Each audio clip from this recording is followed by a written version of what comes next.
Hello and welcome, Exile. It's my update to the Universal Spellblade build, where we make a character that has a massive amount of energy shield. You'll see this time our energy blade, we're up to 32,000, so our energy blade is now dealing 300 to almost 7,000 damage compared to the previous. We've obviously made some adjustments. The most big adjustment we made was I let go of the max res scaling. I let go of the putting righteous fire into the build. Now our character has higher net sustain, and believe it or not, we've almost doubled our damage.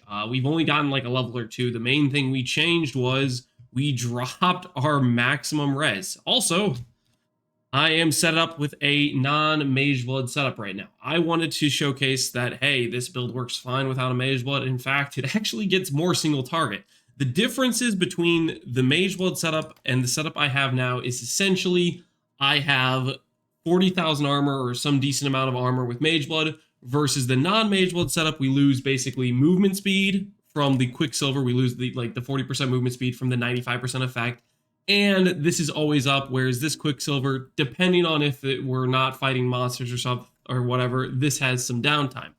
Also, we swapped out a haste for determination. I believe, and this is my opinion when it comes to armor a lot of times, is typically I don't think it's really worth the investment unless you're well above 20,000. I think below 20,000, you're just kind of memeing because it really doesn't have that much of effective mitigation against the higher fizz hits, and it doesn't really protect you that much. And I'd rather have the quality of life of moving faster with the haste up and basically offsetting some of the downside of losing out on the Mage Blood movement speed on our Quicksilver. Also, on top of that, this is the same with my build I played last league, which was the Giga character. I'm using this mastery right here. Recover 5% energy shield over 1 second when you take a physical damage. Essentially, armor is great at destroying those small physical hits. All that small fizz hit chip damage that would just take you out if a bunch of it hit you all at once. This can protect you against that with just the mastery. Essentially what this means is over 5% of 1600 ES, I think it's like 800 flat ES, is always given back to us every time we get hit by any amount of physical damage. That basically takes off a lot of that lower chip damage of fizz and pretty much nullifies it. Still, if I get hit by a fizz hit, I'm obviously going to take some damage, but the good news is, for the most part, 16k ES is still a massive fizz hit range that very few things can kill us. In fact, whenever I'm going to take a Shaper Slam, I think I have almost like an 80% survival chance unless he high rolls a crit. And even if he high rolls a crit, I can react to the Uber Shaper Slam simply by turning off my Energy Blade. If I turn off my Energy Blade, I go to 32k ES, and his slam is never hitting that high. Even with a crit, as far as I know, I can't hit that high.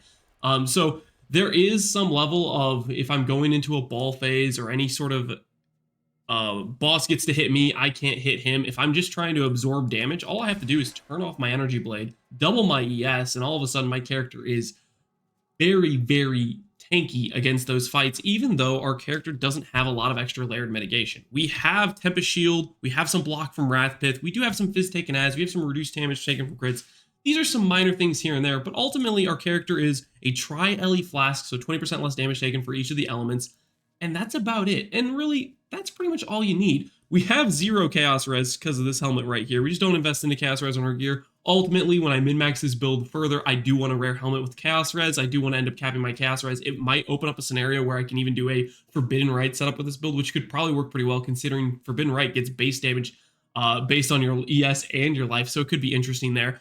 But the idea is, when you have a big EHP pool, all these things that normally you'd think, oh, I need some defenses for that, well, your EHP pool is your defense. Consider this: if you're a 5k life build versus a 15k life build, you have triple the EHP. That's like saying your 5k life build had a constant like 60% fortify, like you took 60% less damage. That's kind of the context of what that means to some extent, if you can kind of follow with me here.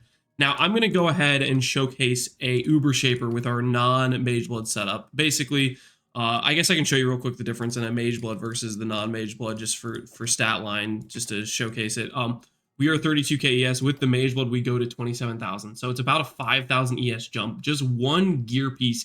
That's how much the stats on this Abyssal Belt mean for us. It's only flat life. Ideally, we'd have percent life, but I didn't really want to spend that crazy amount of budget. The crafting process for this belt is pretty simple. It's int essence spam until T1 strength.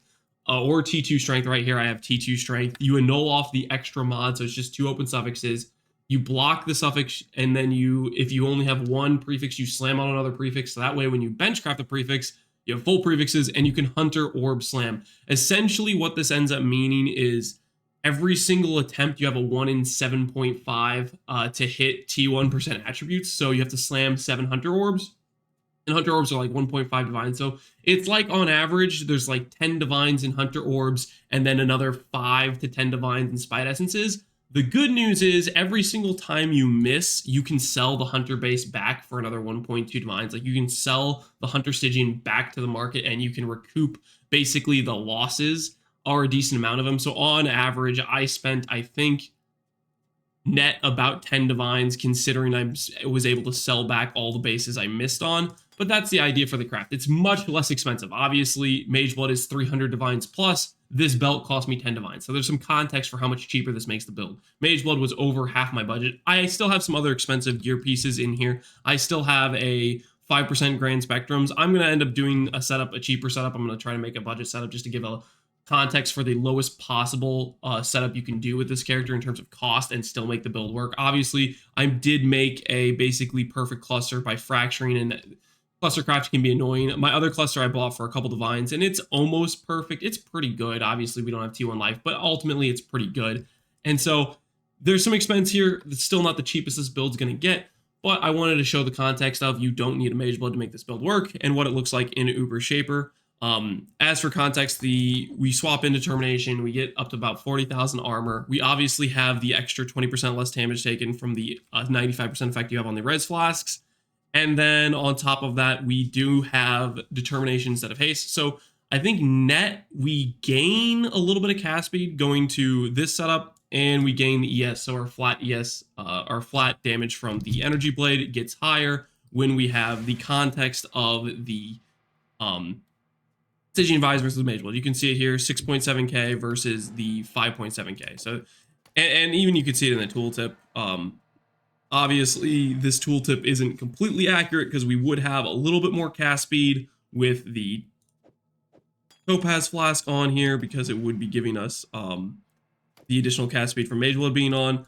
But hopefully that gives you a good idea of what the build looks like. Now, on top of that, the only other change we made to the tree itself was I grabbed a little bit of flash duration here. So that gives us to 12% flash duration here. And then I grabbed 1 rare jewel with a flash duration mod. In my opinion, this is basically what you need. You need about 20% flash duration. And that's what I think is the threshold for a Pathfinder with reuse at the end of flask with a res flasks and a bismuth flask with effect in order for these to be up at basically permanent uptime. There's still, if you go AFK long enough, I think they will still drop, but in terms of any real content, mapping, bossing, whatever it is, they should stay up for the duration of it. That was my experience when I tested it, and I did this with Giga. That's what worked for me. All right, now I'm going to showcase here an Uber Shaper. I actually have, I'll show you real quick. I am basically going through and I'm testing all the different spells that are hit-based, and I'm kind of ranking them how they feel to me to play with. For example, Eye of Winter was very good damage, and it was okay clear-wise, so that was an A for me. Firestorm, it was screen cluttery, but it was good damage, and it technically had okay clear. Creeping Frost, similar thing, really good damage, okay clear. Stormbrand, I think, would be pretty good clear and mediocre damage, so that's how I'm kind of ranking them. And breaking them, if S tier would be it has GG damage and GG clear type of thing. B tier, Freezing Pulse had some okay clear and it had okay damage. Ball Lightning, similarly.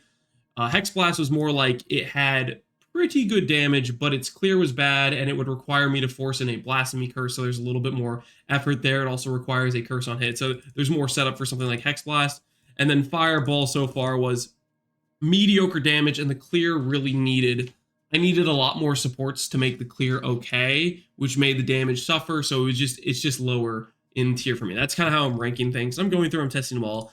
And I'm going to do, for today, we'll showcase a Purifying Flame with the Energy Blade build on a Uber Shaper. Uber Shaper, easy way to tell if you see somebody running an Uber Shaper, 70% less damage here, monster level 85. If you see Uber Shaper shoot the 2 additional projectiles, if you see him shoot, oh, what's the word? If you see him shoot 2 clones out, that means that's Uber Shaper. Regular Shaper only does a 1 clone, I believe. That's just what it looks like. As well as, I'm trying to think of the other examples. Oh, the degen ground will persist throughout the different phases of the fight. He doesn't do that on normal Shapers, so that's a bit of a difference there. Where'd he go? He went over here. And we'll go to the last portion of this fight. I am hopefully going to continue to do upgrades in min-max, as well as test a basically much more bare bones version of the build, just to get an idea of how cheap you can get this character up and running. But that's something I'm going to work over the next couple days. Obviously, it took me a bit of time to get this setup going. I've had a rough couple of days. I've been sick, and I've had a ringing in my ear that hasn't stopped for the past couple of days. So I'm not sure what's going on there, but we'll try to fix it. Double balls is pretty dangerous, so I should respect it a little bit. I wanted to showcase me turn off my energy blade to tank a slam, but I kind of misplayed it. But anyways, you see a ball phase. Obviously, I turn off my energy blade here. I have 32k ES. It's a lot less of a danger. I could tank it even probably with energy blade on fine, but that's not something I want to do. I turn off my energy blade there when he's slamming, and I can tank the essentially the phase there. And now he's phased. But you can see how when I'm playing something like an Uber Shaper or whatever it is, like you could be an Uber Exile, whatever it is, you have to go into these death ball phases, whatever it is that you can't actually fight the enemy. You don't need the damage from energy blade at that point. There's no reason you can't turn it off and basically absorb the additional tank of not having energy blade on. And I think it's a nice little advantage. Although energy blade does have the disadvantage of when you are fighting, you have to have that 50% less ES. Doesn't mean you can't have the 100% more, the doubled ES whenever you're going to a phase where you have to tank, different mechanics. And I kind of like playing around. I just have it on my, basically it's a button on the side of my mouse button, and it's pretty easy for me to click whenever I have needed to. And Frost Shield I'm just using here for some base crit. I don't know what my current base crit is with this skill, I haven't checked, but I'm sure it's something that's a little bit on the lower end. And this helps basically cap it off for me. And then we have Leech, and we have some regen, so we can actually kind of sustain through a beam like that, or most high degens. There are still going to be things in Ubers that disable your regen.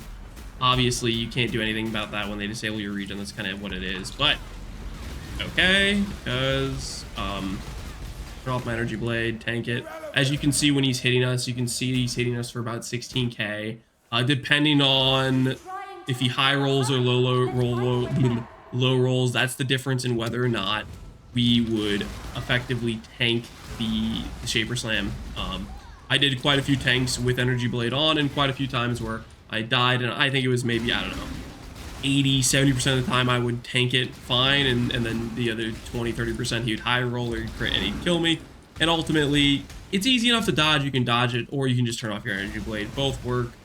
You do have a small, basically animation time when it takes to re-turn on your energy blade. It's not very long, but I think it's worth it, because you can instantly turn it off, and then turning it back on is a small animation delay, but it's worth doing it to play around mechanics to essentially tank better with and without the energy blade. On and off. These memories are mine. I cannot lose them, he says. They lie to you, Father. Right, I'm your let's go true for the memory. last phase in this fight. To save the future, Close this thing off. past must be sacrificed. Looks like he's doing 2 Shapers slamming. I'm gonna turn off my energy blade. Ultimate chaos. I turned it back on, but he's going to this phase, so I'm gonna turn it back off again. It's just a nice little way to go from being like, I could take him fine with energy blade on, but I'd rather just have the additional tank of turn it off. It's super easy to turn off and on. Obviously, there's an animation to when I turn it on, and when I turn it off, it turns off pretty much instantly. So it's pretty easy to play around whenever you're fighting something like an Uber Shaper. As for how I would rank this skill, just to give you some context of if we were looking at ranking the skill, I would put Purifying Flame probably in the B tier. That was, in my mind, compared to the other skills I played, that was kind of mid-tier damage, and it was mid-tier clear. So it's kind of like just average.